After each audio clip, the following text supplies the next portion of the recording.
All right, changing gears, Israel and Saudi Arabia relations is also a hot topic in the news recently as talks about normalization are on the table. But one person hasn't sat around on the sidelines and waited for it to happen. He decided to take his purpose into his own hands by establishing the first Chabad house in Riyadh. We're very happy to be joined in studio by Rabbi Yaakov Israel Herzog. Hello, and thank you for joining us. My pleasure. So let's talk about this interest and why. We know there are Chabad represented all over the world. Anytime you go anywhere in the world, you could find a place. I have family that have been in the most random countries and have been able to find a Passover Seder in a third world country. Let's talk about Saudi Arabia and why this is an important mission of you personally.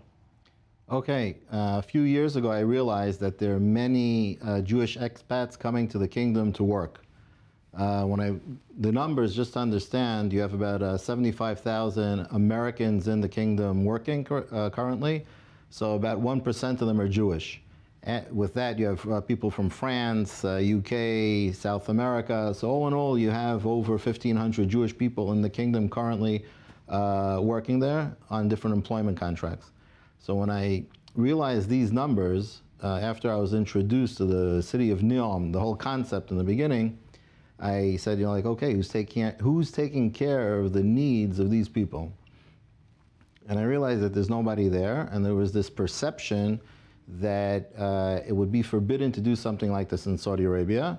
And after I aligned myself with what I want to do and the current situation in Saudi Arabia and Islam in general, I realized that with the Jewish people, they're not going to have a problem of us doing whatever we need to do, if it's praying or having a Passover Seder.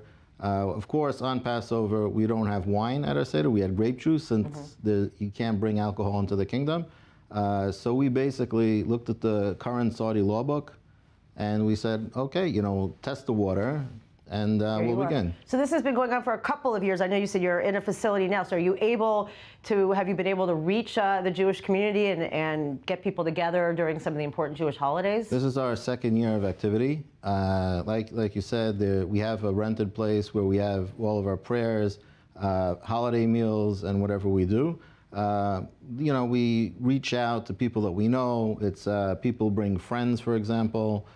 People just randomly scroll the internet and they run across us. So we have a pretty big, we have a nice turnout. We didn't reach everybody yet, but the more, people attend and the more people reach out, the word gets around, right. And we're getting the traction. saying for the field of dreams, if you build it, they will come. So exactly. What are your plans for building it? Okay, we absolutely want to build a proper center where we'll have a proper mikveh, ritual bath, synagogue, day school for children, and whatever a Jewish person would need in the kingdom to have a fulfilling Jewish life. And that's our plan. Very interesting. And what is I know you go there frequently.